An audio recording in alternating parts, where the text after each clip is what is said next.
Are we ready, board members? Okay, we'll reconvene at 7:45. Moving on to consent agenda. I'd like to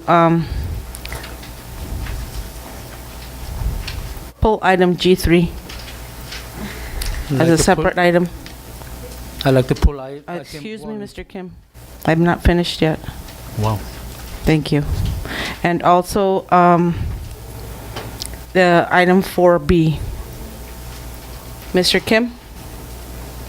I'd like to pull the item 1 and 2. G1 and 2.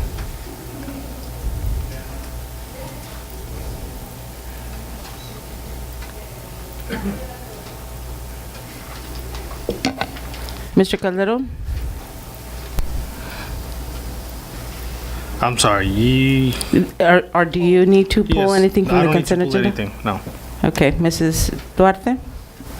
I also need to pull 3 and 4B. Item 3, it's already Yeah. been pulled. And then, so 4B? Yes. Ms. Zuno Vizcarra? No. Yeah, no, it's the same ones. You and I had the same ones. Okay. Seeing items G1, G2, G3, and 4B are pulled from the consent agenda. Can I have a motion to approve the others?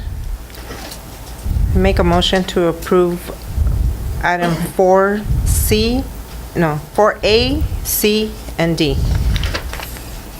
4A. C. So do we have a second? Hold on. C and D. I second. Second by Ms. Zuno, motion by Ms. Duarte, second by Zuno Vizcarra. All those in favor signify by saying aye. Aye. Aye. Hi. Can you verbalize it? I did. Hi. Aye. Okay, motion passes unanimously. Item G1, Mr. Kim. Okay, the page is page 84.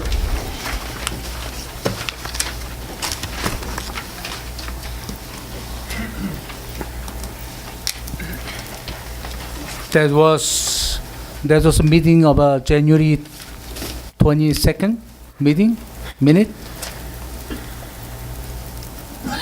The item, I don't have item number with me, but the board of on the bottom board the board of education designated following assignment to the board of education's representative.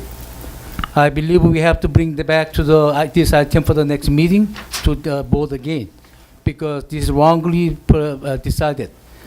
Child First Commission, I've been applied by as a personnel. So I'm personally applied, and they two commissioners choose that from the public sectors, not any entities.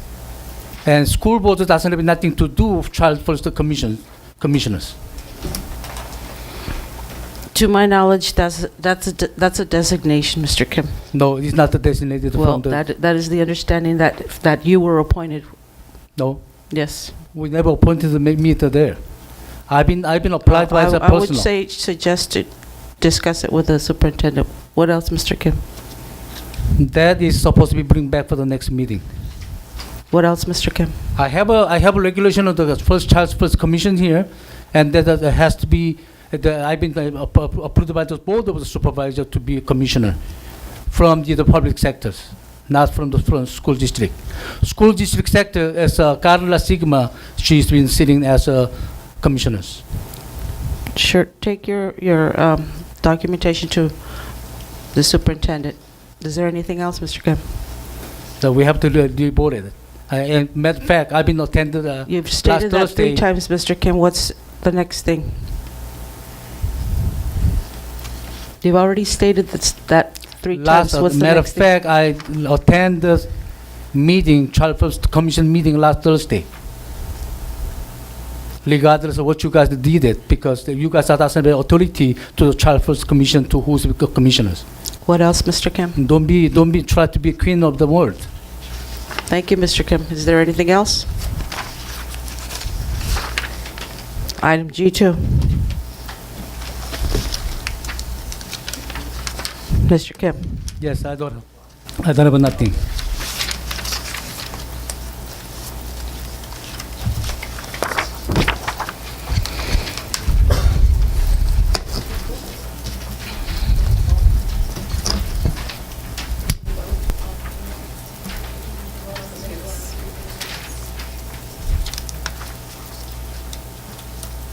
Go ahead, Mr. Kim. Yeah, G1, that's the G1 I told already. No, I said G2.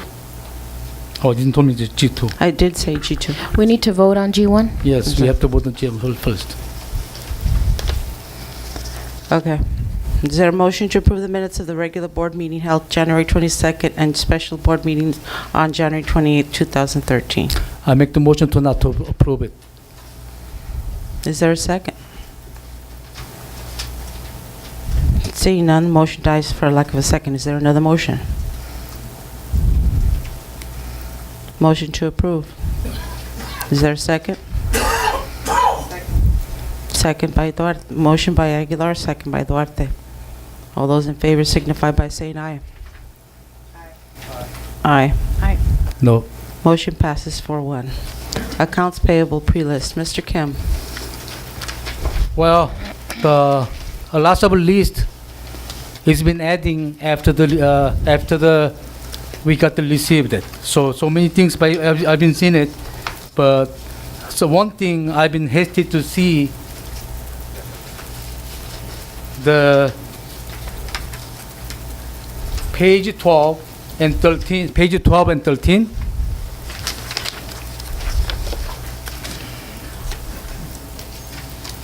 We paying 13, we have totals coming out. Totally 9 months we paying for the GCR, we paying $347,737. Average around $40,000 per month. I believe we need to investigate before we pay this one. That's ripping. We should spend money for our children, not for the lawyers and consultants. If doesn't know how to do job, quit the job. Somebody else is gonna do it. Why we have to pay a lot of lawyer and consulting, a lot of things we don't have to? What other item, Mr. Kim? That's my main focus. And there's nothing else on the pre-list?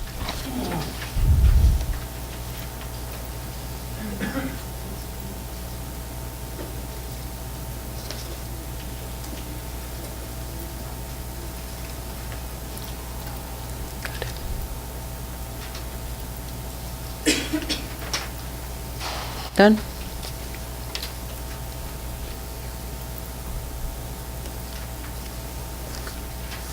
Mr. Kim? Nothing else? That's my I told you that was Okay, the thank answer. you. Ms. Butner?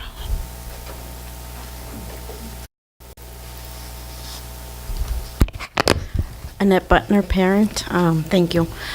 Yeah, on this item, G2, since it's on the topic of the GCR billing for the $347,737 and 48 cents. What I want to know is, why is this hasn't been paid since January of 2012? That's a year we're paying for. I'm seeing billings for January 2012, February 2012, March 2012, and again March 2012, April 2012, May, July 2012, up to August 2012. And it just says professional legal service. If it's so long ago, what are we paying for? I would, if I were you, if I'm getting billed for my car company or my credit card company is billing me from a year ago, I want to know an itemized, detailed report of what it is that I'm paying for, because professional legal services, what does that mean? Are we suing someone? Are we getting sued? If we're suing, are we getting any money back? What's going on? Why are they charging so much? And they have been getting paid $30,000 a month, from what I remember hearing here at the board meetings. So on top of the $30,000 that we're paying them a month for their services, we're also paying them for what? What do they do? I would rather see this $350,000 go to getting more students, more services, getting them teachers, exactly, bringing in more counselors. Okay, we brought back 2 more, but we've got, 9,000 students? How many counselors are there for the 9,000 students that we have? This money can be put to better use. And, if this hasn't been approved, don't pay it. If they can't submit their billings on time, then too bad. Who does this? This is ridiculous. Do not approve this. What's going on? And it makes the board look bad. Were we hiding these, these expenses so that we can look solvent? Are we not solvent? That makes me worry. I'm a taxpayer. I'm a parent. What's going on? This is just way too much. That's way too much money.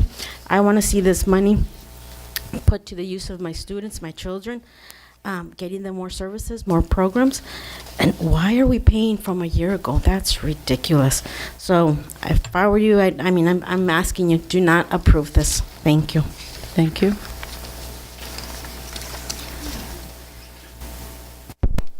I'll speak to the payments to GCR. As previously expressed to the board or mentioned to the board, last year we did suffer with those cash deferrals. We were really in a position and we were really deficient in cash. So GCR, our attorney, they did defer their billings as well. To assist the district with the cash issues that we were having. Just to let the board know, all of these bills, and they are from last year, as a part of our closing process, the district did accrue for these bills. The liability, so these are expenditures, the majority of these are expenditures that were delegated in the 11-12 budget and where the expenditures belong. In addition to myself and Mrs. Ambrose reviewed every one of these bills, and they were accurate, and they were for services that were performed there, and they are detailed, and we did agree that these bills did need to be paid. And since they are older bills versus us paying a month here, a month there, it was best to bring all the bills once we had them all for payment, since we had them and we needed to pay the bills because they are so far past due. Thank you. Mr. Calderon. I do have a big concern about this because I met before I became a board member, I met with Mr. Fragali, and he told me, well, these kind of bills don't really paint the picture of what the district is going through. And so he did explain that to me. However, I do even see that for the month, oh my God, now I lost it. What page is that? 12? 13. 13. Okay, even for the month of May, you have 2 bills, one for $5,000 and another one for, what page did you say, 12? Okay, here we go. For May, you have 64,000 and some change, and then again for May again. Oh, I'm sorry. I mean, as the month of March, you have 5,207, and then again you have March 2007 for 36,000. That's an accounting. If you look at the object code, which is a 9510, that's just the balance of the accrual. Yes, I understand So that. it's not 2 bills, it's just a way of accounting for that one bill. Breaking it up by I'm just not comfortable with this. And I know, I trust you, and I trust Ms. Ambrose that you guys went through this, and I do trust you that you guys did that. I'm not second guessing you. However, it bothers me to see these kind of bills when in fact we are paying a total of, what is it, more than $250,000, okay, for just not a couple months, for half a year. But now you're gonna come back and tell me that you don't have $50,000, $80,000 to pay for sports? So it doesn't add up to me. Well, I haven't And said I'm that sorry, yet, and- Mr. and- Calderon. And it doesn't add up to me, okay? When you talk about paying this much money to a law firm, okay? So that's just how I feel. Okay, and I do want to just remind the board that at this time, these bills are also inclusive of the fact-finding hearing, that's why the bills are excessive, going through that process of negotiations and so on and so forth. And like I said, I do trust Thank you, and Ms. Ambris, I do trust you that you guys do your homework and you're not doing anything illegal, but it bothers me. Yes, it bothers me. So, but Ms. you know what you're doing. Ms. Duarte? I do have a concern with that total, but my concern are more minute, and they may sound ridiculous, but still. On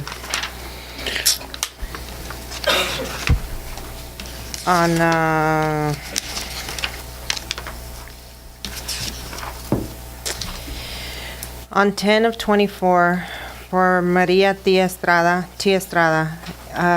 there was a conference, Labor Commission conference on January 31st, 2013. What page? I'm sorry, 10 of 24. Thank you. Before that time, she had submitted her resignation, right, or her retirement. Couldn't have somebody else used that conference that would continue working instead of retiring 5 days later? You know what, I think that just the wording is probably wrong on that. It was actually for to go before the Labor Commission. So it wasn't a conference. It was to go in behalf of the district in front of the Labor Commission in San Diego. That explains it. McCabe Union Elementary, $6,700 for a psychologist. We don't have what page? psychologists here. I'm sorry, 15 out of 24. Thank you. We don't have psychologists here at the district? What is the item, I'm sorry? McCabe Union Elementary. Are we borrowing a psychologist, or? Yes, this, if I am not mistaken, this is the psychologist that is servicing the tier program at Jefferson Elementary. And so we pick up part of that psychologist. He works part-time at McCabe and the other part-time here. Was that part of the agreement? Yes. Thank you. Thank you. Ms. Zuno Vizcarra? Oh, hold on. Oh, I'm sorry. I'm sorry. Statewide seating, is this for 2 payments? What On page? page 20 of 24, the bleachers at the high school. Is this for 2 months, 3 months, or is the rental have gone up to $1,650? Because I remember it was $899 or something like that. I'd have to go double check the bill, Okay. because it just specifies the invoice number, but I'll verify the amount. Yeah, I on hope the rental didn't go to $1,650 a month. Because then definitely we need a grant, or we need to purchase them now. We could have owned them by now. And I recall that we said we were gonna look into it, and I know that a bleacher company came and assessed. Is there a report on it, or? I have not received anything. Okay. Mr. Martinez hasn't heard anything either? We know they came, but Can we make contact with the company? Because I know they were going to give out some prices, or, To my understanding, they never contacted the district office. they never contacted me, so I don't know who. there was a walkthrough. I understand, They but just they showed never, up over they there? never, they just showed up. They never came through. They never contacted the district office. That's correct. Mr. Martinez. They went straight to the school, through the office, and went to the day custodian, performed everything, didn't leave a card, nobody knew their names or anything like that, and there's no way of contacting them. So if you could help me with that, then I could work that out. But they didn't go through our office, they went straight to the school side. Did I communicate with you that somebody was going to come? Yes. Yes? And after that site visit, no question was asked, nobody bothered to They never checked with us. call? They never. I che- understand yeah, that. That's what I'm but saying. They never a checked. heads up, hey, Ruth, they never came or anything. This is the first time I'm knowing that they didn't leave a card or anything like that. We don't even know who to contact. Okay. All right, thank you, Mr. Martinez. The last one that I have is the Bank of New York, page 21 of 24, refunding cops. Is that another name of naming it, or is it? That's the entity that we pay the debt payment to, and and we make those payments twice a year, once, I believe, in August and once in February. And one of them is the principal and the other is the interest, and this is the interest payment. Oh, okay. And so now it's going to be reading refunding? Well, Giving that's back- just what they call it. It's just, it's our payment to them. We are actually refunding the Yeah. cops, yes. Okay. Because that's the first time I see it like that, that's why. Yeah, oh, okay. Normally, I think they call it cops payment, but on the invoice, it states refunding the cops. Okay. That's all I have, Madam President. Thank you. Thank you. Ms. Zuno Vizcarra? Just clarification, if you may, McCabe Union Elementary, going back to that, page 15, is that then a recurring amount that we'll see?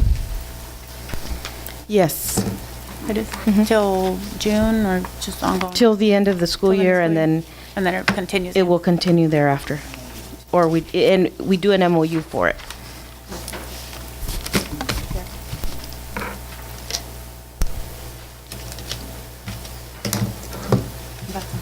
That's it? All right.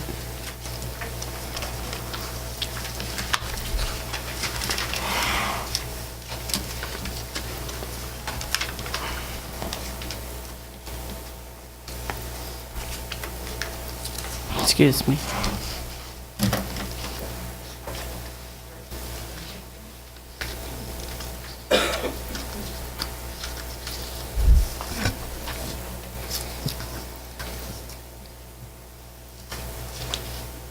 There we go.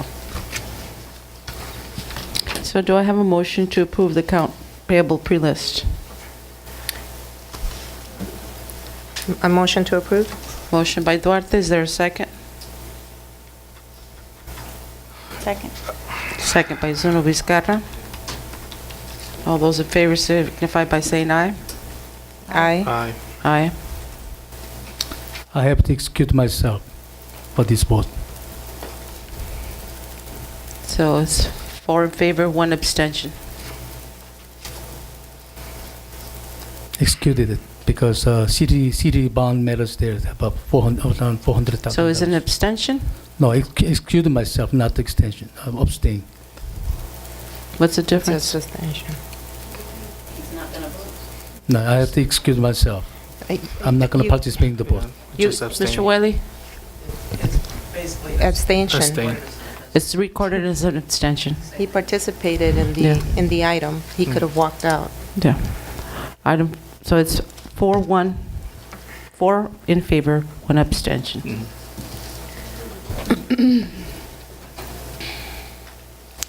Item G3. Then we have Mr. Oscar Gonzalez on G3. I left my pen. Thank you, ladies and gentlemen, and ladies, and public. You know, you don't have to go to Bangladesh. I don't have to go to Bangladesh to know people are starving. And I don't have to be here at every board meeting to know what happens because the information gets disseminated among the community.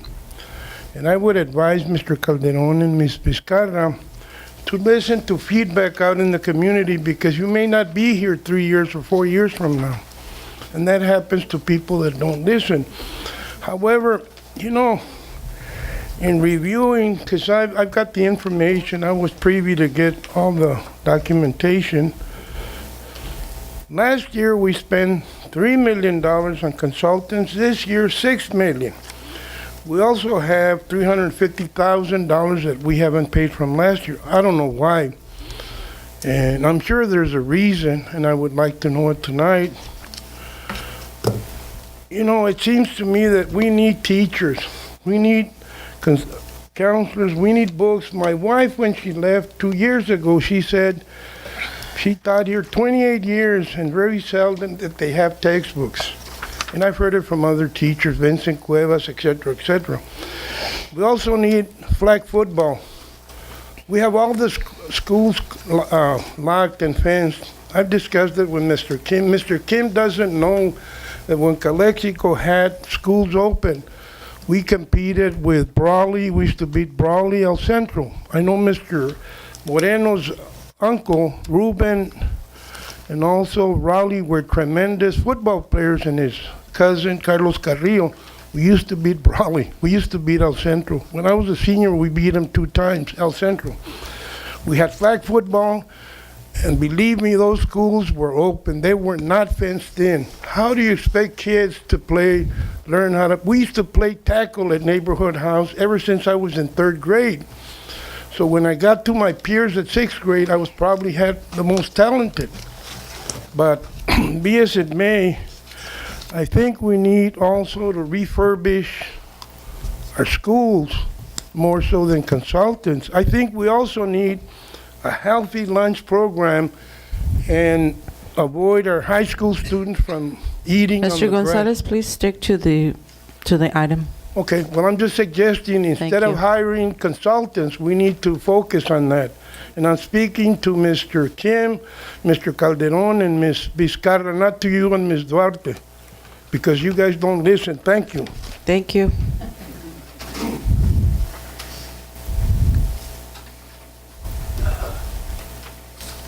Is there a motion? Well, this item was, No I'm sorry. motion. This, thank you. This item was pulled G3. Starting from my left with Mr. Kim, do you have any comments or concerns, Mr. Kim? Okay, first of all, we don't have any fixed rate yet. And also, when you guys approved it, I wasn't here. And I believe we should look into the rate, how much we're gonna pay, and how we're gonna pay them, and also who's gonna be assigned to our school district. Is I believe our expense is very important. It depends on who's coming in. We can have another tragedy, like we're gonna have $5 million of lawyer and consulting like last year. No, actually we're spending more than that now. We're gonna be 5.3. Then we're gonna probably $6-7 million gonna be next year's. So we have to be careful with all the contract with these entities. Thank you, Mr. Kim. Mr. Calderon? I do understand that as any big corporation or any big business, and I hate to say business because we're not a business, we are in the education sector, we need to have lawyers. There are legal things that happen that we as a board, we cannot address. We wouldn't know how to address, and we need the help. However, just like I stated before, for the billing, the humongous billing that we got, I would ask that we work together in this transparency, and if we are to award this MOU, because I just don't like, and I will be frank and blunt. I don't want people to come to our district and take our kids' money simply because they think they can. And I'm not saying you will. However, as they say in Mexico, sobre aviso no hay engaño. Okay, so I just want to be very frank about that. And if we can have a relationship and you can help us, perfect. Okay, but I just wanted to make it clear that this is the expectation that at least I, as a board member, will have. Thank you, Mr. Calderon. Ms. Duarte? Okay. I wasn't here at the meeting when this was approved, but I was just looking at the changes that we received tonight, and I guess it's a date change. Terms and conditions on the date, and Mr. Wheeler? Wiley. Weiler? Mr. Weiler will be senior counsel, and then if he can't be present, then somebody else will. which I see Mr. Oliguin here, so possibly you? Potentially myself. Okay. That's the only change on this? Yes. I That's the only just thing. skimmed through the contract. The contract has been approved. Yes, that is correct. With Trustee the Duarte. payments. And as Mr. Kim said, we don't know how much they're going to pay. Yes, it does say how much we're going to pay per hour. Yes, the fees are there. Yes. For the So- temporary. No, it's not not temporary. The payments are here. It's just how much work they do. But I just needed to know that there was that date change only. Yeah, and again, Mr. Weiler is identified as the counsel that would be here representing us at our request. You know, if there's a meeting there may be meetings where he doesn't, when he's not present, but when he is required, he will be here, and it'll be Mr. Weiler. Okay. Well, it's already approved.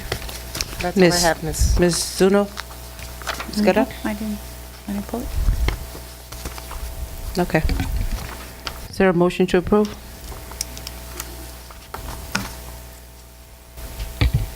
Motion to approve? Yes. Are you motioning? I'm motioning to approve. S- It's motion- already, Motion by Ms. Duarte, is there a second? I'll second. All those in favor signify by saying aye.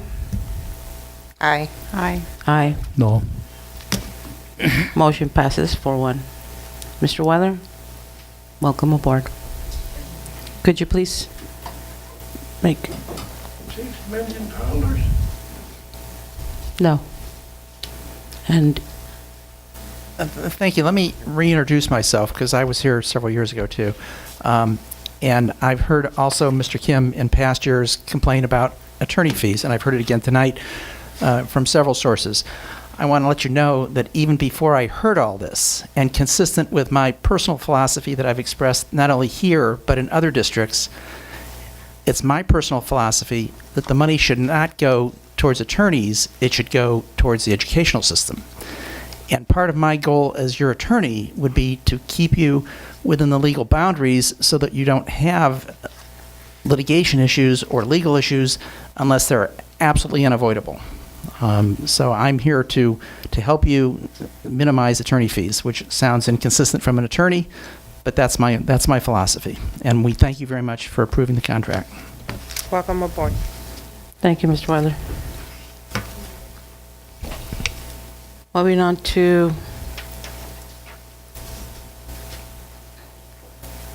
item 4B, participation of Andrea Les, intern psychologist, to attend the National Association of School Psychology Conference on February 11th through 16th, 2013 in Seattle, Washington. I'll defer to Ms. Duarte first. Thank you, Madam President. I have a big issue with this.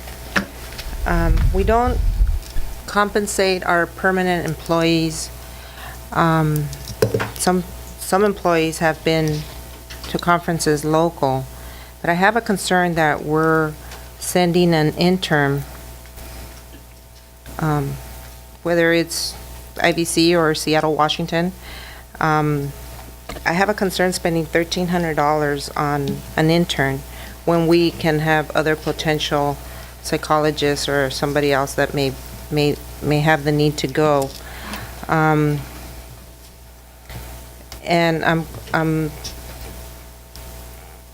I'm cautioned with this because we may make this investment and it may be a stepping stone for somebody.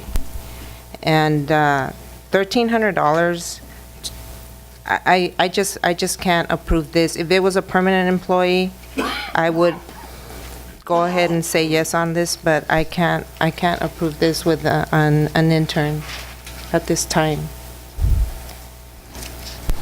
And that's why I wanted to pull it, just to express those concerns that I have. Is that it? That's all? And I share your concerns. I also question that, and also concerned that it might set a precedent. And so, Madam President, may I address? Go ahead, Mr. Calderon. Mr. Kim, do you have anything to say? You start, you can. Okay, because we can start from the left. Yeah, you know what, actually, let's start with Mr. Kim. That's why. That's right. Do you have anything to say, Mr. Kim? I concur with Ms. Duarte. The interns, we shouldn't send this kind of training. Thank you. And Mr. also, this one is starting from the February 11. She already left. Mm-hmm.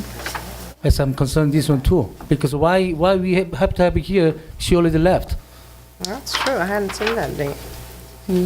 So we're sending So without we're just approval? rectifying what's been done.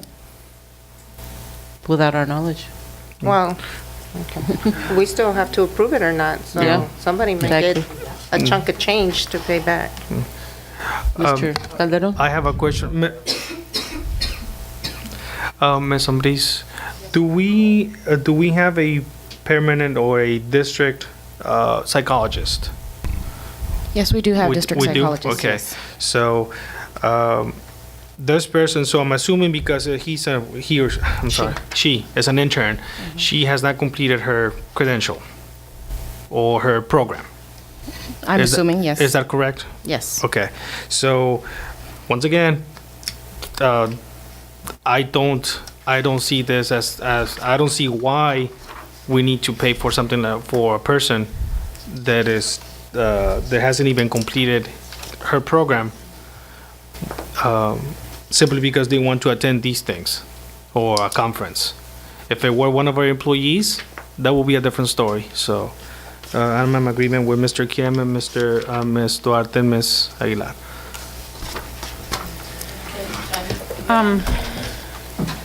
Go ahead.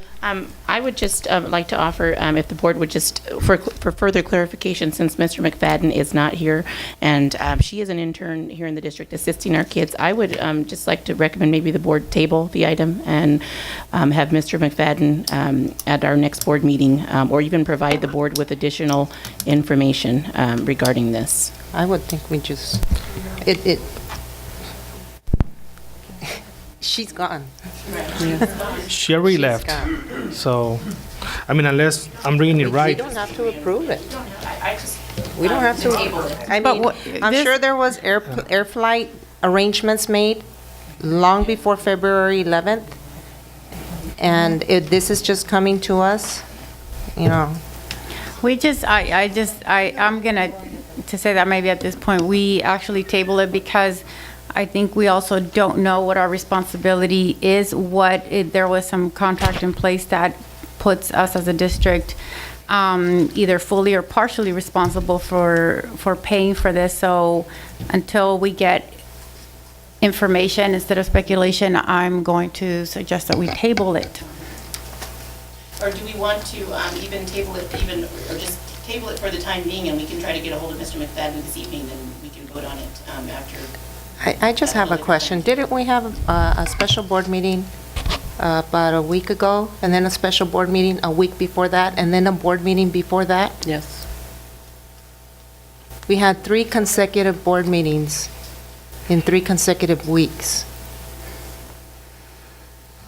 I have nothing to say. I mean, if we're going to be put to the test as to making our fiduciary duties, somebody needs to be accountable for getting these time. I agree. See no further discussion by board members? I make a motion not to approve. I second. Motion by Duarte, second by Kim. All those in favor signify by saying aye. Aye. Hi. No. Aye. Motion passes 4-1.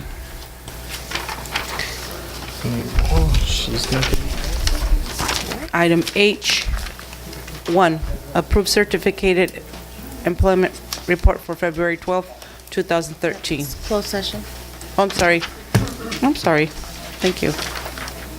Superintendent?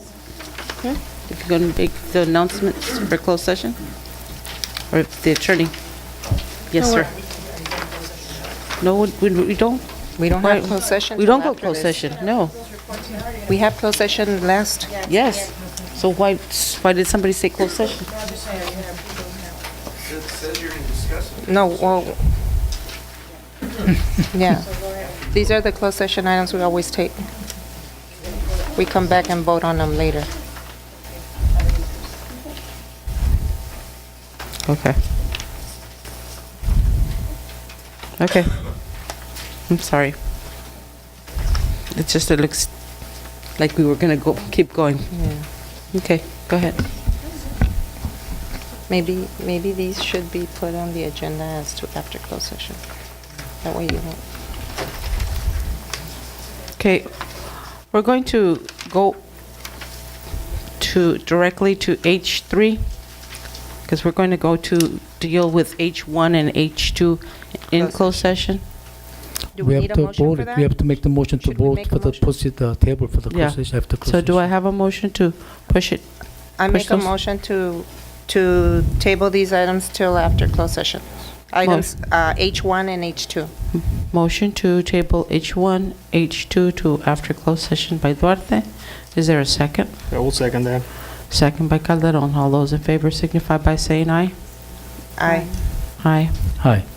Motion passes unanimously.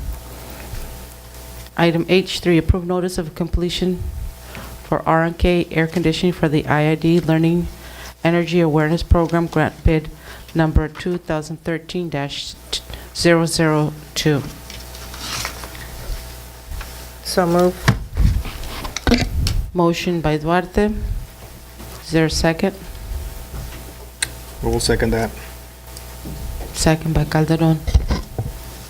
Let me double check. Okay, seeing no request for oral communication, is there any discussion by board members? Seeing none, all those in favor signify by saying aye. Aye. Aye. Hi. Aye, motion passes unanimously. Item H4, award change to original Sid Blackman Plumbing for additional work. H4, is there a motion to approve? Motion. Motion by Zuno Vizcarra, is there a second? I will second that. Second by Calderon. Discussion, board members?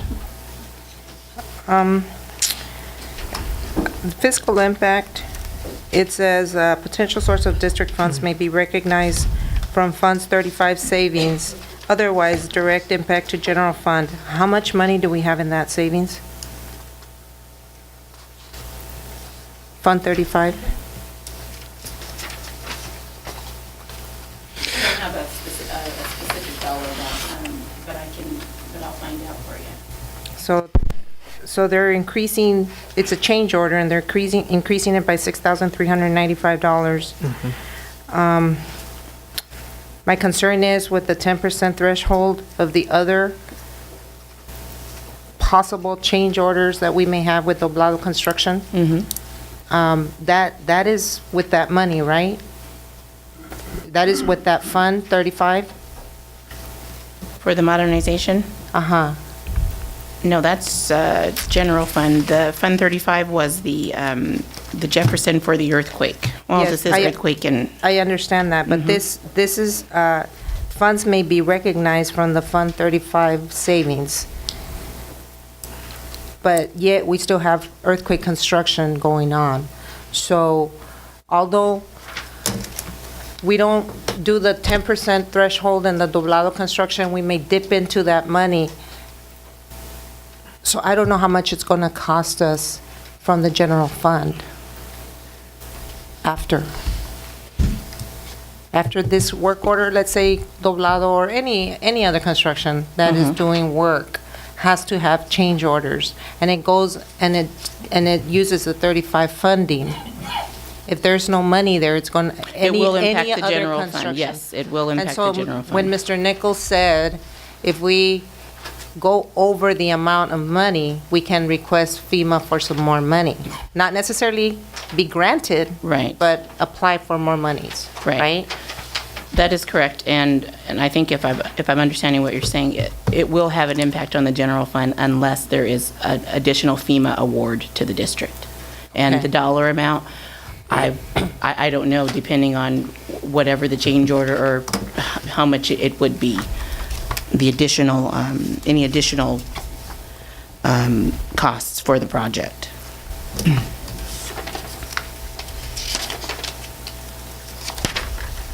The 35 is not in the budget?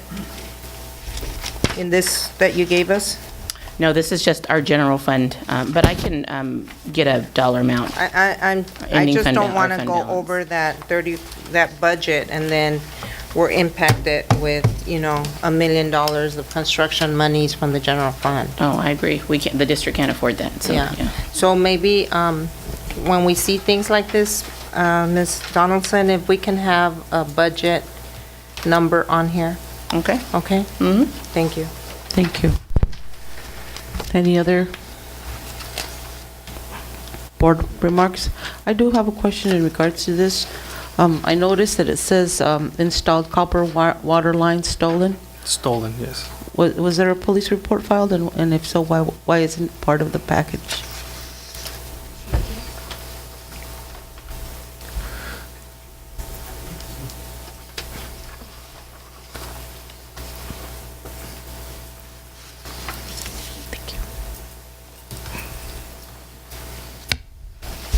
Good evening, Raul Martinez. What happened here is this is back when WLC was the project manager, when the Jefferson modernization earthquake work was happening. This is back in 2011 or so. They're the ones that granted this change order, and I was just, the district was just made aware of it just a couple months ago because it was still an outstanding bill with Blackman Plumbing. So again, this happened way back then while the construction was going on through WLC.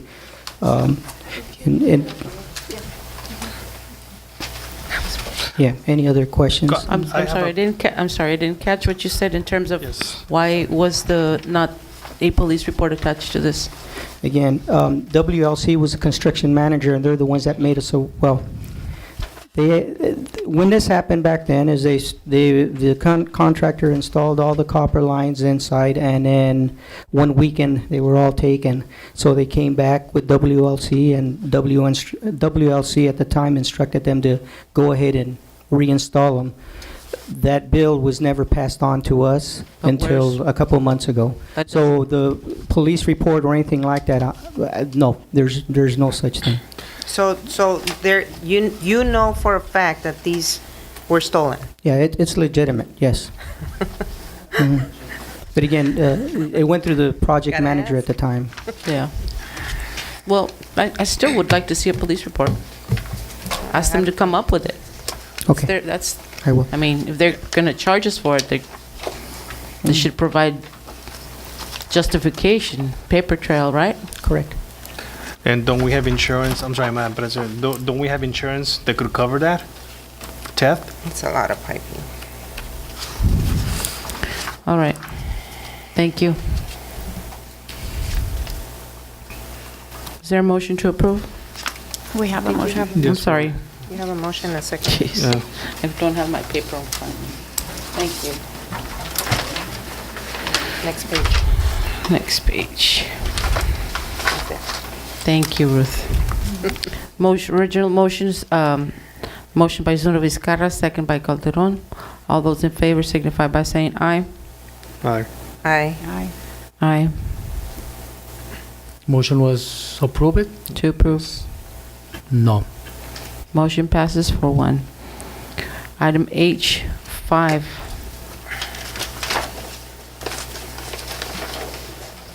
Approved to bid for Phase 2 on earthquake repair projects for Dual, Kennedy Gardens, and Rockwood Elementary Schools. Is there a motion to approve? So move. Motion by Duarte. Is there a second? Second. Second by Zuno Vizcarra. Any discussion?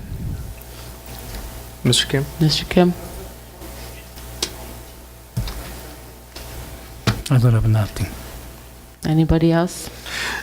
Isn't this what the presentation this, well, not this morning, although it feels like this morning, but, no, that's it.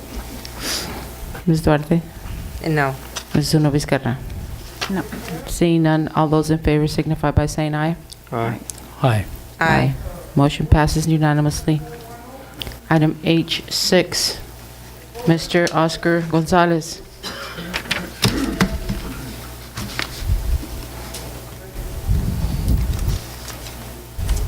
Okay, we'll move on to H6, assignments out of major for 2012-13 year under Ed Code Section 44865. Aurora High School, Stephen Samuels, 9th through 12th grade, drafting. Is there a motion? Can move to approve. Yes. Motion by Calderon. Is there a second? Second. Second by Duarte. Is there discussion? Mr. Kim? Yes. Why we have to do, keep doing it for the, out of the major, outside the major? Can we have someone in the, who's a major? Why we have to do that? Ms. Mr. Samuels is a person who has a lifetime credential, so as long as he is a consenting teacher, he can. Unfortunately, because at Aurora High School, we have a limited offering in terms of their electives, correct, Mr. Moreno? We can't have it. We may not be able to find one teacher who has all of the subjects that are required, the credentials that are required for specific subjects. And so as long as a teacher is consenting to teach outside the assigned area, we can draft an agreement with him. And that's what he's agreed to do. So he's going to be full-time teachers? Or He is already a full-time teacher at Aurora, and he teaches other subjects as well. And this is one of, in order to be able to give the students credit, the teacher needs to have an agreement. So we're going to give, we're giving them more teachers to do more teaching, more areas, which is, but it's not the major. Yes. Okay, thank you. Thank you. Any further question or discussion? This is simply because the teacher's already there, right? So because he's already there and we need this class or this course to be taught at Aurora, that's why we're doing this. Yes. Perfect. See no further discussion. Is there, all those in favor signify by saying aye. Aye. Aye. Aye. Hi. Motion passes unanimously.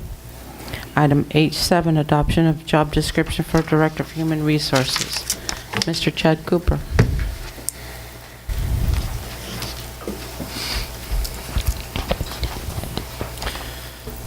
I don't have my board policy with me. It's kind of heavy to carry around, but when it talks about hiring administrators, it says the superintendent shall develop regulations, I think it says, and then bring them to the board. And so my concern is going to be, what are the regulations for screening, interviewing, and hiring this high-level administrator? I hope it's done in a transparent fashion, and my request will be followed up with a public records request asking for the material that, to my knowledge, isn't in the board policy. And I hope the board reviews its board policy. And if this regulation exists and it's not part of your policy, I would recommend making it part of your policy, just so everyone's clear on how whomever eventually gets this necessary job gets it. We have a backwards map of it. Okay? Thank you for listening. Thank you, Mr. Cooper. Is there a motion to approve? I'd like to make a motion to table. Okay. Motion We still to have. table by Ms. Zuno Vizcarra. I'll second to table. Second by Duarte. Discussion. I'm requesting to table this because it being on this agenda is either premature or it lacked, I think, the appropriate direction that it needed before it got here. I think at some point there should have been direction given to make some change or any change, and the discussion happen here in public on what changes we want to see in the job description and how we came to that consensus. Ms. Duarte, you seconded? Yeah, I still think that it lacks duties.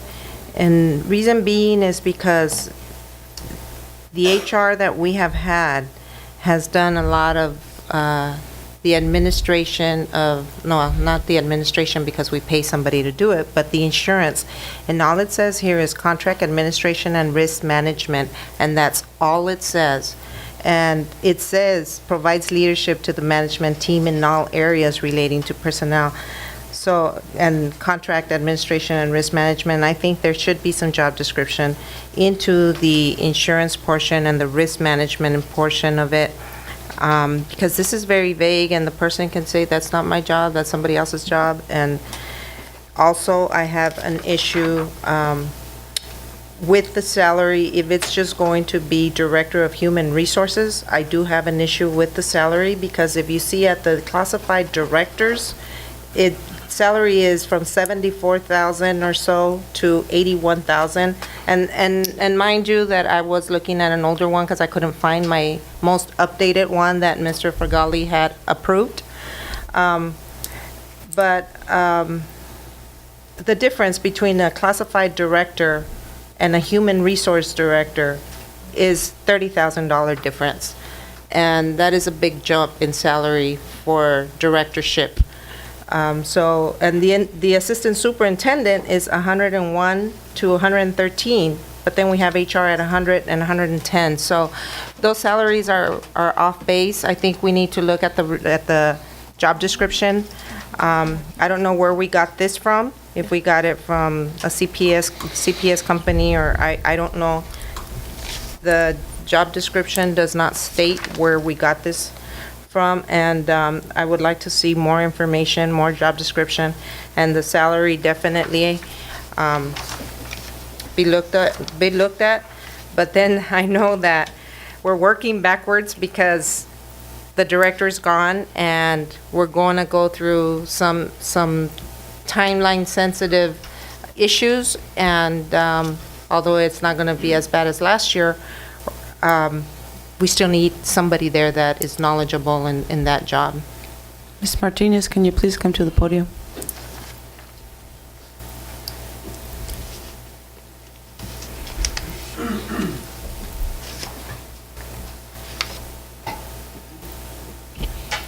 Good evening, board members. Esther Martinez, Classified Personnel Director. This job description is the same job description that the previous HR director had. None of the duties were changed. Nothing was added. It is the same. The only difference is that when we would post the vacancy and the applications would start coming in, the educational requirement was as equivalent to a bachelor's degree. Because I would be screening the applications, I requested from the commission that they explain to me what equivalent to them meant. That transpired into, no, it shouldn't be equivalent. It requires a bachelor's degree. And that is to be able to protect the integrity that Mr. Chad Cooper referenced to, that the person is qualified. We put all our applicants through vigorous testing, supplemental questions, interviews, 2 interviews. So that was the only thing. Ms. Duarte, what you said, that it's not clear enough on some of the duties, that's the way it was before. So I didn't change a thing because the board is the one that directs the duties. The only thing that was changed was the educational factor to provide clarity. And I don't know if I understood you correctly, but I think that's what you said, because there was discussion. So it was changed? It wasn't changed. No, it was not changed. But we requested to change. It was not changed. The only thing. I'm sorry, we just need to backtrack this because it's here prematurely, and it seems to me that everyone, for maybe different reasons, wants to see something different, either in the job description itself. On my end is when it lands here for adoption, I'd like to have known that we had this discussion, number one, in public, and that we're all in agreement as to what is in this document. Okay. I just asked for her to come up here to provide clarity as to what. One more thing that I would like to add is on the educational portion of each classified job description, The Personnel Commission is responsible 100% for it. The board is responsible to tell us what those duties should be. So the only thing that I requested the commission to provide clarity to me, because I would be screening, is on the educational portion, which, again, it's determined by the commission. Okay? I have a question. When you say that the Personnel Commission is the one that is in charge of the job description, is that because we have it as a classified management? Because if it's a certificated, Personnel Commission does not apply. That's correct, but in order for that position to be certificated, the person in that position needs to deal at least with 50% or more of its duties with direct contact with students, as per Ed Code. And I know that in the past, we've had certificated management in there, but I'm working in the present. Didn't you, when you brought to us a couple months ago or a couple weeks ago, when you guys did a survey on what is it that other districts compared to us? That is correct, at your request to Ms. Ambriz, yes. Yes, and didn't you find the districts with our same size and needs, that they all had an HR assistant soup and not director? I don't know that I can share that in public, being that it was a closed session item. Convenient. And that's why it's very difficult to talk about this. Okay. Okay, there's been a Okay, motion I have to some table. Yeah, discussions. Go ahead. Go ahead, Mr. Kim. Okay. First of all, the used to be certificate position on this HR director. And that came out about, I believe, around $80,000 salary schedule. I believe Ms. Duarte was saying same things. But that time, one time we put HR as assistant superintendent. So they get the higher check, higher salary because they put it on the assistant superintendent. But they go back to the HR director. That time, the personnel commission, the person, took together HR director, HR and the personnel together. So they were salary schedule still was as a director about $80,000, and then later on new superintendent came in, give her award, the $20,000 more upgraded. So like we $100,000 that time they increased it. They were saying is because the two jobs combined it, and later on, I believe the classified employees complaining to the dividing again. So when they dividing the position to the personnel commission and the HR director, the person wanted to stay HR director. But so we separated, but we didn't turn back to the salary schedule to be $80,000. So actually, though, it was correct. The director's salary schedule was supposed to be implementing, but they didn't do it. I was putting the question several times, and they ignored it by the board. But this time, we should put it back to the director positions and the director salary schedule, not the hundreds of some $1,000. And plus, our understanding by Ed Code, the teacher's certificate employee has to be evaluating by the certificate directors, not from the classified. We didn't have with the certificate experience. That's why we have a lot of time-consuming matters. We have a lot of issues there. So I believe we have to look into the change this position to the certificate position, not the classified. Thank you, Mr. Kim. It appears from the board discussion that there is a strong sentiment to table this item. So I have a motion to table by Zuno Vizcarra, seconded by Duarte. All those in favor of tabling signify by saying aye. Aye. Aye. Aye. Motion passes 5-0. Item H8. Assemble a district-wide committee to design and recommend parent trainings. Motion. Motion by Zuno Vizcarra. Is there a second? Second that. Second by Calderon. Any discussion? Mr. Kim? Well, I don't see much of the what's called the object of this committee. So it's kind of like too blurry for me to like to assemble a district-wide committee to design to the recommended the parents training. Well, it's because they're going to meet and going to do some research and make some recommendations, and then ultimately it's up to the board to accept it wholly, in part, or deny it. I believe that if we make the committee, we can make the committee like a city. So like 5 commissioners appointed by the school board member, about each one of them.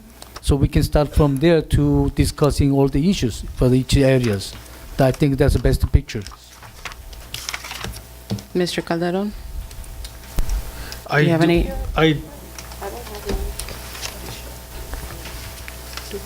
I do like the idea. It's just to, I do like the idea. I just would like to caution or to proceed with great care for the training and the training of the parents. I do value community input, and I think that parents, play a big part of the school district. Okay, so then we need to give them the opportunity to work with us. However, I would like to caution to provide all the necessary tools for parents that are willing to enter this training. yeah, and you bring up an important point that was when this was discussed at the last board meeting, that there was a stipulation to have parent and community input, and that's not listed here. So perhaps direction can be given to the committee to ensure that there is input by the parents and community. Ms. Duarte? Are we talking about this like what Ms. Rest in Peace, Dana Sue Gonzalez? No, we're not. This is different? This is different. I need some input on this because I was not at the meeting, so I don't know what type of trainings you Okay, guys. and essentially, the kind of trainings that are, what was presented on was the type of trainings that existed out at Willie Moreno Junior High, which was trainings, like the kind of trainings that they had when they went from elementary to junior high, from junior high to... The mandatory trainings? Yes, but it's specifically Which are dealing... still on the board policy. Huh? Which are still on the Still board on policy. the board policy. But they are not the box A, box B ones, not those. Okay. And that's what this committee will be tasked to do, is to look at what happened, and that happened successfully out at Willie Moreno, and tap into the parents and the community and identify what needs there are, and bring back those recommendations to the board. Ms. Zuno Vizcarra?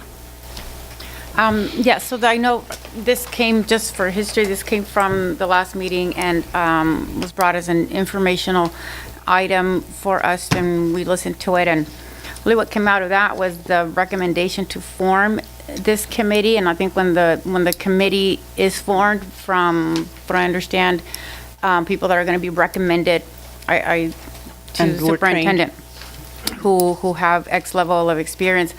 I'd like to, though, at that point, see what very specific parameters are given on what kind of committee this is, how long this committee is going to exist, what this committee's purpose is going to be, parameters around there. I think I'm just going to add a little bit that's not on here. I think we have sort of standards in this district that we need to look at down the line, because there are no parameters around when those end, and this needs to be something that gets very, very clearly put together, because forward thinking, we can't just sort of throw committees together and say, well, hopefully they'll do something. Is this committee going to report to the board? And I like, this I want to see this move forward. It needs to be done with very clear parameters as to what this committee is going to do. Okay. We had a motion by Zuno Vizcarra, seconded by Calderon. All those in favor signify by saying aye. Aye. I'm abstaining. I'm abstaining too, because I still don't Okay. Get it. Okay, motion passes 3 in favor, 2 abstentions. I would suggest that you check the video Well, for I detailed have discussion. I have no backup, and that's my concern is And there it- should have been a summary of what you guys are talking about, and there is nothing. Okay. You have a point. Item H9, approve 2011-2012 financial report and audit certification. Ms. Donaldson?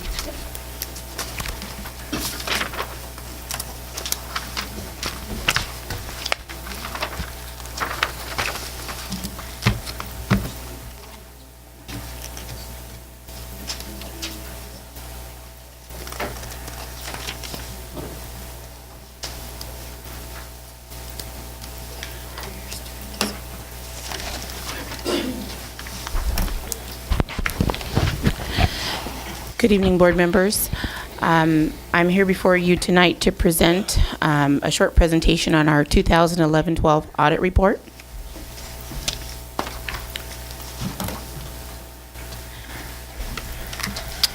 First, I want to explain to the board what the auditor's opinion was of our 2011-12 financial statements. And the auditors gave our district an unqualified opinion, and that concludes that the financial statements give a true and fair view in accordance with the financial reporting framework used for the preparation and presentation of the financial statements. And what that means is an auditor gives a clean, and it's an unqualified opinion is, in other words, a clean opinion, when he or she does not have any significant reservation in respect of matters contained in the financial statements. Also, with the unqualified opinion indicated the following. The financial statements have been prepared using the generally accepted accounting principles, which have been consistently applied. The financial statements comply with relevant statutory requirements and regulations. There is an adequate disclosure of all material matters relevant to the proper presentation of the financial information, subject to statutory requirements where applicable. Any changes in the accounting principles or in the method of their application and the effects thereof have been properly determined and disclosed in the financial statement. Some of the highlights of our 2011-12 audit report. Well, one of the big highlights is obviously, which is why it's number 1, is the removal of our going concern. If the board remembers, for our 10-11 audit, we were given a going concern because of our budget issues and areas that needed to be addressed immediately. There were a lot of accounting issues and problems, and there was at a certain point a concern that the district would not be able to meet its obligation in the forthcoming years, and that has since been removed as of the 11-12 school year. Also, the MD&A, which is the Management Disclosure and Analysis Statement, had not been prepared in prior audits, and it hasn't been included in some time. And what this does is it's a simpler explanation of the financial statements. It gives and it's a summary of the audited fiscal year. So it makes it easier for board members, community members, parents, etc., to understand and read the audit report. One of my favorite things to report is that we reduced our audit findings by 27. In our last year audit, there were 37 total audit findings, and this year there were only 10. As a part of reducing the audit findings, the district has developed and implemented a lot of standard procedures in the accounting department and district-wide. So those accolades really belong to, to the staff, and we thank the staff for cooperating with our office to help develop and implement standards and procedures district-wide. I just want to make a comment that, remember, Rome was not built in a day. So we are still working. We did have 10 audit findings, and we are working to continue to implement plans and procedures so that we can have zero audit findings in the future. Of the audit findings, the 10 that were noted, the deficiencies identified were not of material weakness. So they weren't audit findings that will in essence cost the district to lose any funding. They are more internal controls and procedural type audit findings. The unqualified opinions were issued for all parts of our financial statement, for the compliance and for the major and state programs. So we received unqualified opinion across the board. So that's a major accomplishment considering where we were last year. We had a total of 10 audit findings, and 5 of those findings, 1 through 5, which you'll find in the audit report, were having to deal with internal control, where others were in federal compliance. And myself, along with the projects department, who deals a lot with the federal funding, we have myself, Dr. Spencer, and Mr. Estrada, we have worked to put together some processes so that we can make those corrections in this budget year, so that when audited, those findings won't be the same. I'm very proud of this audit report, and if you take a look on pages, starting in pages, let's see. Pardon me. I believe it's page 78. You can look at the column that has all of the prior year audit findings and what the current status is. And you can take a look to see that a lot of these things have been implemented, which again was why we have reduced the amount of the audit findings. And some of the ones that are a part of the internal controls, as a means to minimize and to address those things as well. The district this year has offered a lot of training in our ASB and with attendance, which those kind of fall under those audit findings. And we are working on reducing or not having those audit findings in the forthcoming budget year. My recommendation for the audit report is for the board to approve the audit report as is with an unqualified opinion. Are there any questions? I'm just looking at you mentioned page 78, and it says internal control payroll, and it's mentioned something about some employees do not have W-4 forms. And do we have to make sure that they have I-9 forms? Isn't that standard procedure when you're hiring somebody, that you have to have those forms? It is a standard procedure, but sometimes, and I don't mean to say but, we at times give the employees a packet to complete, and sometimes paperwork comes in late, sometimes there's a misfile of a document. So this is so yes, it is a standard procedure to give that paperwork, but sometimes we don't get them all back, or there hadn't been a procedure in place like a checklist to verify receipt of those things.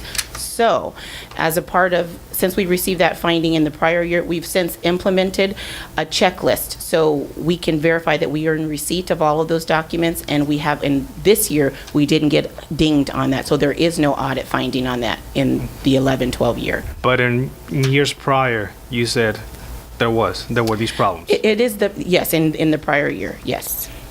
Okay. Mr. Thank you. Kim? Thank you. Okay.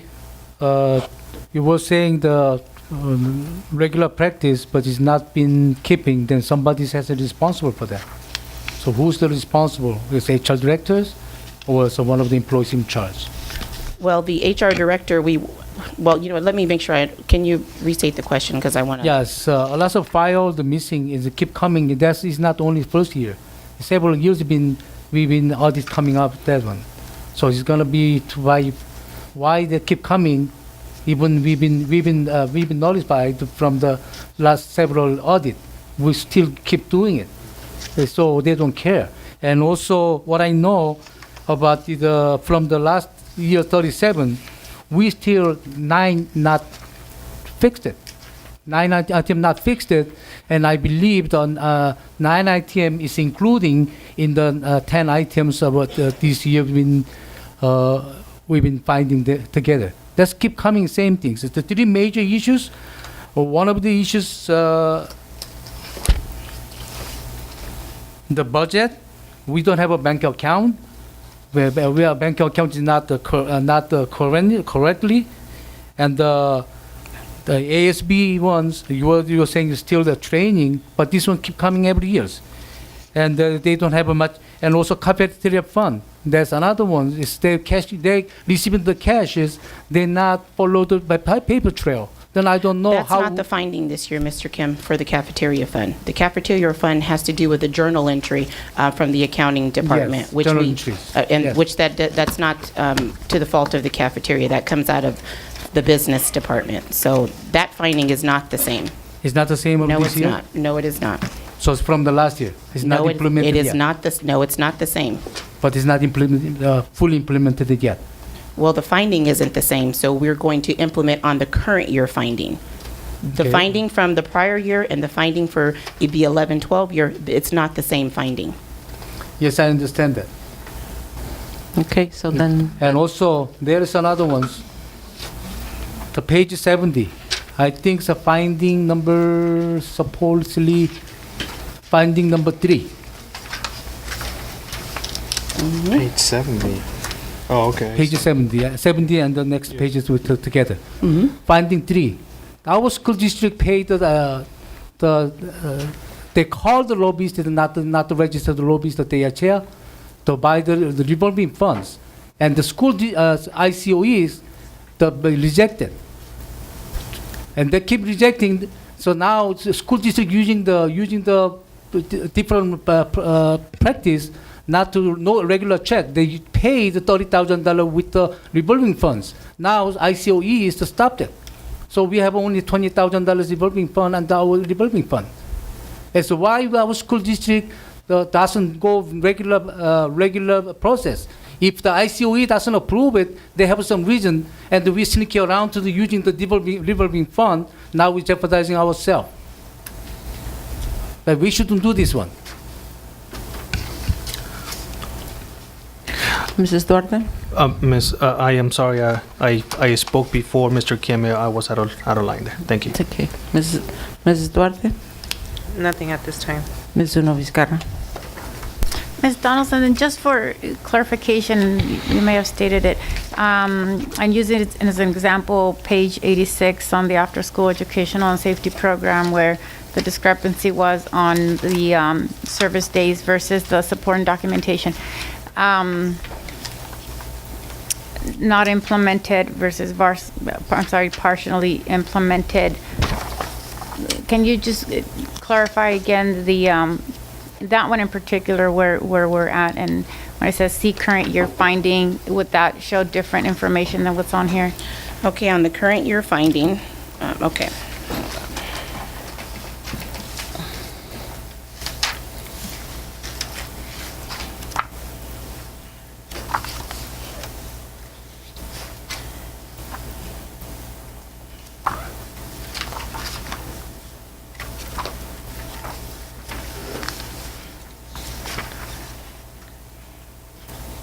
Okay, that's the current year finding on page 76. And I'll read the finding.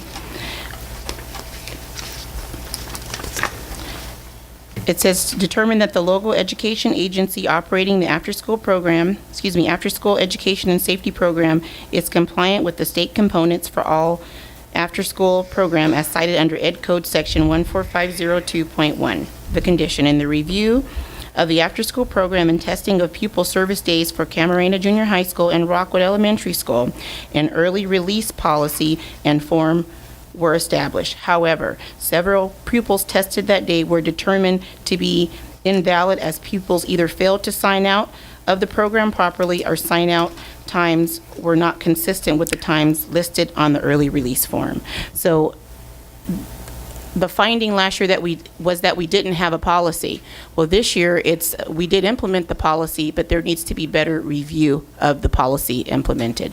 So working with Dr. Estrada in regards to training on the staff on how to review the forms, and when they're actually signing out the students, it should match the form, and the time should correlate. So I mean, we're a work in process, considering we now have a process. So now it's more of training, implementation. And, you know, sometimes in that after-school program, we have folks that rotate in and out. There are a lot of, you know, the turnover in staff.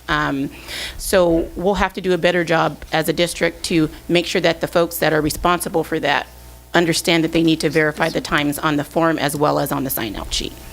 Thank you. Page 76. Okay. If you have anybody, I have a follow question on her because she had the wrong answer my question. Okay. Okay. You said the cafeteria fund is not finding this year. No, that's not what I said. Okay. Finding one is a cafeteria funding accounting. I said it's not the same funding, same Yes, so finding. that's what I'm saying is we not in balancing, is that we're not consulting the balances. That's what I'm Mr. mentioning. Kim, her point was that it wasn't the same finding, not that there wasn't a finding. No, she said it not this year. No, And she the said there was cafeterias. not that particular funding. So All right, we thank still you, have the Mr. same- Kim. we You have had still have you the had same your issues. opportunity to speak, Mr. Kim. Okay. Thank you. You don't know. I do have questions in terms of, well, let me go back here. On page 75, talks about review of class rosters at Camarena, Rockwood, and Mains. So the implementation has been that those attendance rosters are going to be completed in a timely manner? Yes. And at our last leadership meeting, I did express to principals about how the importance of it.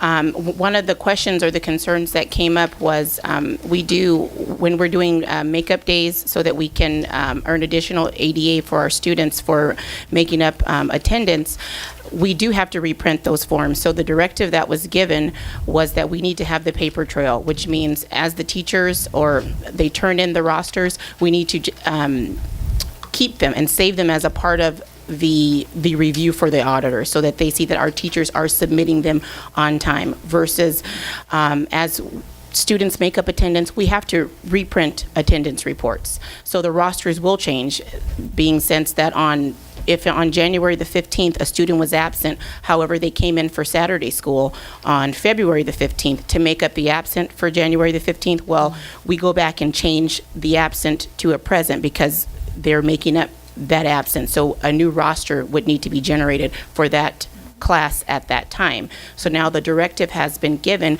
that the original roster that was submitted in a timely manner will be attached to the new roster with the attendance recovery on it. So just for the paper trail, the auditors will be able to recognize that we are collecting them in a timely manner and that they're being submitted in a timely manner. I have a question about that. When you mentioned that you're going to add or that attendance roster for Saturday school is going to be attached to the old roster.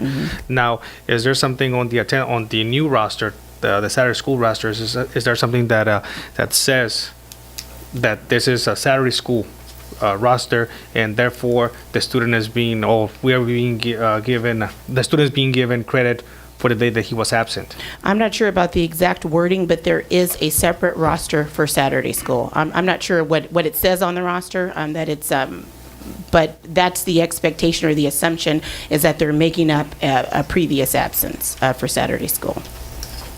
I'm not sure what it says on the roster. But there's something that says that Juanito Perez attended Saturday school, so therefore here's the proof that he attended Saturday school to make up for Tuesday attendance. Yes, there is documentation which is the actual Saturday school roster, but to say it's for this specific date, like the January 15th, I wouldn't venture to believe that that's on that. But I haven't seen it, so I don't know. It does have it.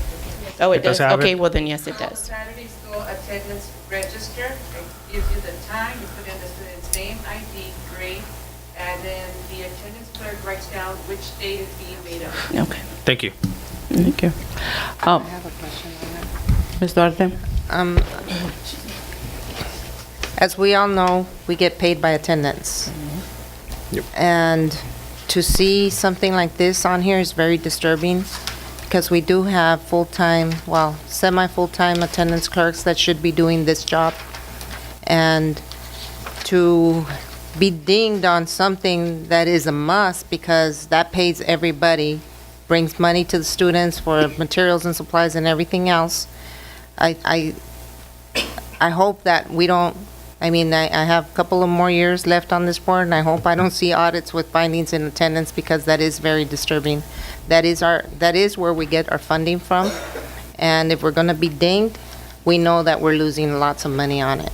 It's twofold. It's not just attendance, it's teachers too. I understand that, but at the end of the day, the attendance They're clerks are yeah. the ones that input into the computer.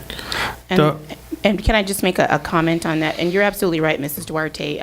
We really don't ever want to have findings in regard to attendance, but I would like to make a note, just on page 75, if you look under the comment or the section where it says condition, and almost the fourth sentence, or the fourth line up, it says, "This is our auditor. Based on our review, we determined that there are no questioned costs or loss of attendance to be identified, as all teachers' rosters were approved prior to the fiscal year end. However, procedures need to be implemented to ensure teachers are verifying pupil attendance on a timely basis with no evidence of backdating." So we are very fortunate in this instance that we are not going to lose any ADA. But as a practice, I totally agree that we need to make sure that these rosters are being submitted in a timely manner. Thank you. I do also have questions in regards to the ASB accounts. So, on page 71, under condition, it says, ticket reconciliation forms for sporting events are not being completed by the ticket seller at the point of sale origin, and there's no designation for the ticket seller and ASB verification to be signatures to be listed on the forms. So are we at any point going to implement having a cash register at games that keeps that would be something that we could probably consider. I do want to just make a note, or let the board be aware that this year we had a large staff training for ASB, and we've had actually two at the beginning of the year, and we have standardized the forms, so it will make it easier for our clerks and an easier way for even district staff to review those documents that come in regards to the ASB. We're doing our best to standardize our processes of deposits and other areas of concern, which are the ticket reconciliations and those so forth. We've also, we had our head school clerk over at the high school also, as a part of our training, provide the district with a lot of information because they do a really good job there. So to provide that information to all of the ASB clerks district-wide, so we can all do the same thing, so we can get rid of this audit finding, and that has been something that we've implemented this year. So I believe that with the cooperation of the clerks, that this won't be an audit finding in future years. We're working to get this removed off of our books. The other concern that I had was in terms of having several organizations in deficit balance, and it's not the first time. And so I hope that we really do keep track of that. Maybe if a balance can be totted up. What my concern is that that new members, new teams end up paying for the excesses of the previous team or class or whatever, what have you. So, I mean, that needs to be. We are working to kind of get caught up in our office and provide. We're working and we're trying to provide the school sites with a monthly balance, or we're working towards providing the school sites and their ASBs with a monthly balance of their available cash and their expenditures. So we are working towards that. We haven't got there yet, but we're working towards that, and we're looking for a full implementation by July 1 of for the 13-14 year. But we're on our way to that, so that the principals or those folks that are in charge of the ASBs will have an accurate accounting, which is why we're working on trying to come up with a deposit schedule and those types of things, so we can make sure that those funds are making it to the bank and so on and so forth. So we're working on it, and we're hoping for a full implementation by July 1. I have a question. I don't know if I missed this, but do you have, is there a full-time ASB clerk at the high school? I believe so. Not specified. Not specified. It's a clerk, but it's not specific She's for the head ASB. school clerk, or is it the accounting assistant? So nobody's assigned specifically to the ASB office? I guess not. It's a student body office, right? It's a student body office. Other school districts do have a ASB clerk, specifically That's like what B used to do. Yes. So, and that was my question. I don't know if we had it or not. So, somebody from accounting that does other jobs. We do have one. We do? But she does other things. But she does other things. Okay, but one of her job descriptions or responsibilities is ASB. Okay. Okay. Thank you. This may not be the appropriate time to do this, but I'd like to see while you're doing the ASB implementation, come up with some better solution for transporting the cash to the bank. Oh, are we working on it? Oh, Okay. We get so many complaints from the, I used to do it, and I know that I would take $50,000-$60,000 on a weekend, Halloween weekend, and stuff like that. So no security, no gun, no armored truck, no. we are working on it. So yes, so thank you. We're working on it. While you're doing this, we can. Yeah. Okay. Thank you, Ms. Randall. Is there a motion to approve? So move. Motion by Duarte, I will second that. second by Calderon. All those in favor signify by saying aye. Aye. Aye. Aye. No. Motion passes 4-1. We'll go to board members' closing comments. There's a 3-minute limitation, starting with my left, with Mr. Kim. Me? I have a written statements, so I like to be put into the minute. February 12, 2013, a response to the Board of Trustees of the Calexico Unified School District. Date of meeting on January 22, 2013, on board resolution censuring June Kim. For the record, this is the third time that I have been censured by the Calexico Unified School District Board of Trustees in the past years. All the time, the resolution were written by the law firm of GCR. Again, this is simply a list of the allegation with no evidence or backup. Your only true fact is that you are spreading false and misleading information about the Heffernan Hospital District without even checking with them. I have no influence with the Heffernan Hospital Board. The only real fact is that the Board of Trustees are on the political witch hunt against me. I have the right to express my opinion, and your censuring is only self-destructive for the current board members. Last year, the two members of Gloria Romo and Antonio Valenzuela did not win the election because the voters in the community know the real truth about the Calexico School District. They both self-destructed because the community knows the real truth on the school board games behind the closed doors. The board violated the Brown Act again on these resolutions. the board should be more concerned about the education of our children, and our spending should be on our school children. Tonight, I challenge the school board to question the accounts payable pre-list on the billing for processing legal services, page 12 and 13.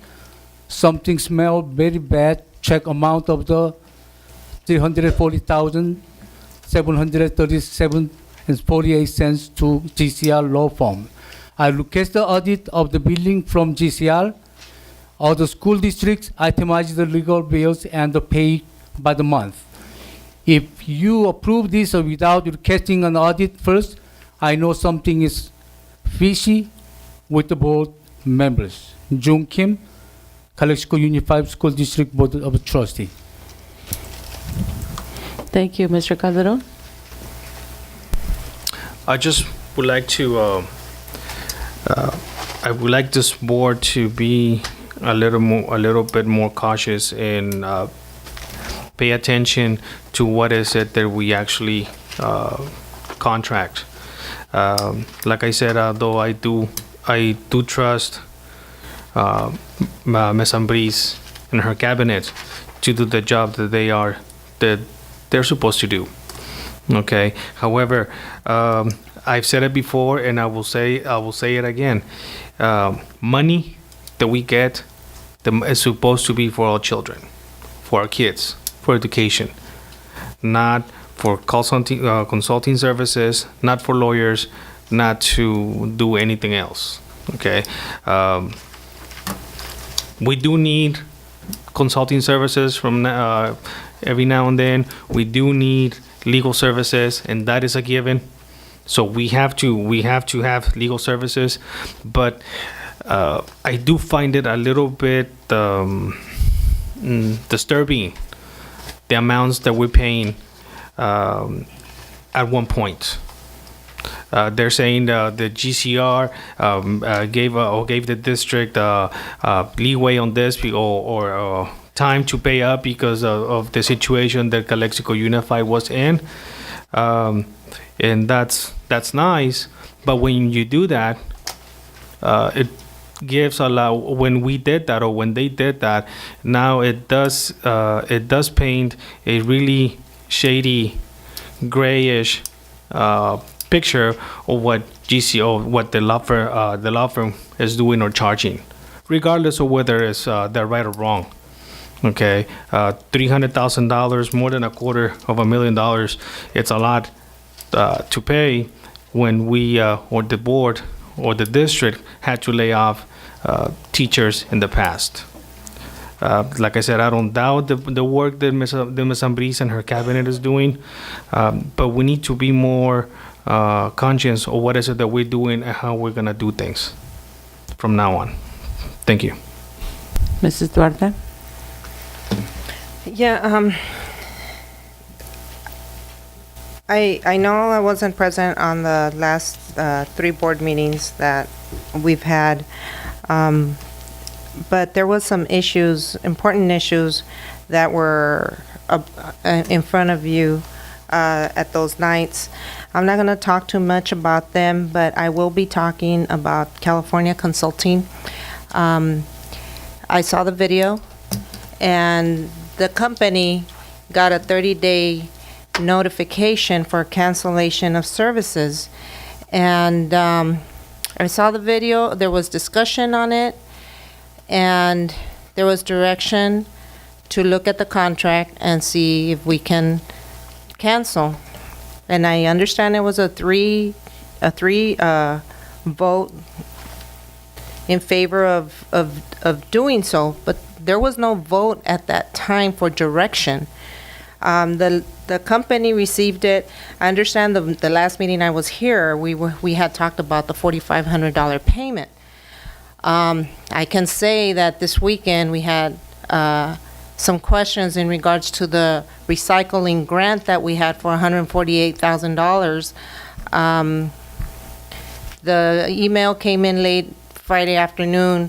Ms. Spencer forwarded to Mr. Duarte, and it's Friday afternoon, 3-day weekend, and we have a deadline by Tuesday, for Tuesday. I simply called the people we're paying to get it done, and they did. The grant went out today, before the deadline, and so hopefully we shouldn't have any more issues with it. But when this company came before us, when we hired them, this company also said, if you don't want to pay the $4,000, because it was $4,000, you can pay us 10% of any grant that we do. So, as the recommendation of superintendent at that time, we went with the retainer of $4,000 a month. I wanted to do a 10% of any grant that we did. But still, even if we were to keep that company at 10%, it would have been $1,400 we would have paid them. We've paid them that much already. So technically, they have done their job for the amount that we would pay them at the retainer rate or at the 10%. I wish I could have been involved in that meeting, or the item be tabled before we would have discontinued them, but it didn't. So I will request to bring back that contract to this board and see if we can work with them on a 10% of the grant. Because we know that there is people overworked in this district, and we know that that may be the last grant that we will see. So I asked the board to, if we can put it up back on the agenda to maybe renegotiate that contract. Ms. Zuno Vizcarra? Thank you. I'd like to just update everyone here on, I suppose maybe what I've done since I've taken office. I've had really the privilege of going to several trainings that have been very insightful to me and very helpful in my role in serving you, the community. I went to the Latina Academy on Policy and Skills. I think we went last month. I went to the governor's budget workshop. I went to the Institute for New and First Term board members, where there was more talk on the budget. The California budget is just a hot topic right now. I'd really like to see us. Clearly we have unresolved issues that we're working on. I'd like to really see us be more forward thinking, talking about local control funding formulas, which I'm very excited about now. We really have the potential right now for doing things that we haven't or hadn't done in the past. Really, local control is going to be big. We're going to find ourselves in a place where we're going to have to make a lot of decisions about how we're going to turn our district around, about how we're going to educate our kids. We're going to have a lot of very exciting decisions to make, and we need to start looking at that. We need to start speaking this language, because it's really important. I think we owe it to our community. I've sat here for the last couple of months, and I've heard folks talk about the food program, that they'd like to have that improved, the conditions that that the schools are in, getting a new high school, bringing technology in. Those are really big things. I've also heard one-on-one from some teachers that say, can you look into getting more just books for my classroom, new books, different books, have sort of an older collection of books. Personally, health and fitness is just something that I'm very keen on, been just really a lifetime supporter of health and fitness programs for districts, and I really want to say I'm sort of living proof of living a very healthy lifestyle, and what that can do for our kids if we start them off really young. An unfortunate trend that we have in Imperial County, besides boasting a lot of other negative factors of the highest unemployment rates and really high dropout rates and teen pregnancy rates, we're also really growing in terms of obesity numbers in our students. So if we can start talking about these issues when we look at what the district wants to do in the future, so that every program that we have before us, so that every contract that comes before us is tied to a district goal. I'd really like us to have that shared vision. Thank you. Thank you.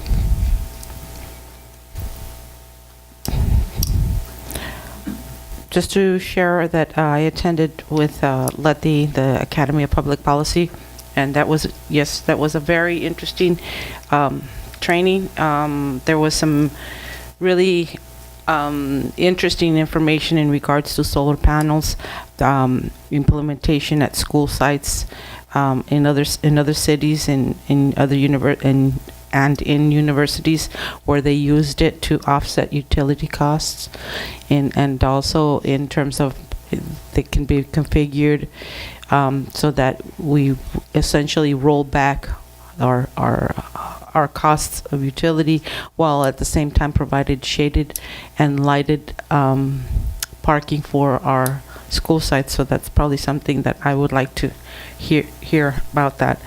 In regards to, in terms of direction, I do recall that the direction was to ask for an RFP for the grants, and if I'm not mistaken, and I'll ask. That wasn't what was done? I'll ask this, and to suspend the services and to go put it for an RFP. That was my understanding. Go back to the video, but I don't think I heard suspend. And I'll ask Maria to elaborate on it, but that was the concern. And in terms of answering that concern, Ms. Duarte, they would be more than welcome to submit in terms of for that RFP. There's nothing preventing them from doing so, you know. And I share Letty's interest in terms of the local community control. Also, one of the things that concerned me, and I think it concerned her, was the language that it said that it was not going to be required to have a local parent input, and that was something that was not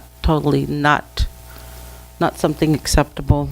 And I think we need to continue. On the contrary, we need to have much more input. And that's, I'll leave it at that. I have a request for oral communication from Mr. Chad Cooper on closed session. Mr. Cooper. When Eddie Rivera was on the board, he'd leave closed session when the board back then would go off topic, off of the non-closed session. It seems to me that Ms. Vizcarra, others are trying their best in closed session, but it's really the five of you that need to stick to private business only. Figuring out if the job description should be classified, certificated, listening to a report of what other districts are doing based on public information. I don't understand why that's going on in closed session. So I'd invite you guys to please live the Brown Act. I've got 4 topics, and I really don't know if you're planning to discuss them or not in closed session. The intern psychologist should not be punished for following whoever's in charge of her's direction. So thank you, Ms. Vizcarra, for doing the responsible thing and asking to table it. I'm sure this lady didn't do this all on her own without interaction from some supervisor. So please, before you bankrupt this student, I don't know her from Adam, but I'm assuming she's broke and in student debt, please consider that. It's your district's reputation that she will talk about wherever she goes. Our district's reputation. Brought up attendance sign out. That could be an employee discipline thing for all I know. After school program coordinators are in my bargaining unit, and the amount of clerical help they are given has been decreased. So I would not expect more efficient records when you reduce the parent liaison and after school clerk and really create an unsafe environment that I've spoken to you about, one employee chasing around in the dark these students. So please, I caution you on discipline there. ASB, the 7th, 8th grade level, they used to, the advisors who are also in my bargaining unit, ACT, used to get a period of prep to do things like count money and prepare the student store. That was taken away by the district. I'm not sure how that improved student outcomes, but that was taken away by the district. And attendance records being backdated, Ms. Aguilar, again, if I was on the school board and I read that, I'd say, well, gee, the teachers shouldn't be backdating. And I'm not speaking about the school I work at, but there are schools where teachers don't have access to the records and they're given a stack of papers to sign. And I don't know if what procedure you'd want the teacher to do. Most of the time they're trying to get out the door, enjoy their summer break, and they're saying, here, sign this. Again, that's not where I work, but I hear stories of that. So if you want to institute a whistleblower hotline or something, we can get you some more data. But as I've heard here before, you all admire us for working way beyond our contract, spending our own dollars out of our pocket, et cetera, et cetera. So let's not micromanage before we get the facts. But again, I know you did that based on the audit, and if I was on the school board, I'd ask the same question. But please look into why there's this backdating. Thank you. Ms. Ambriz?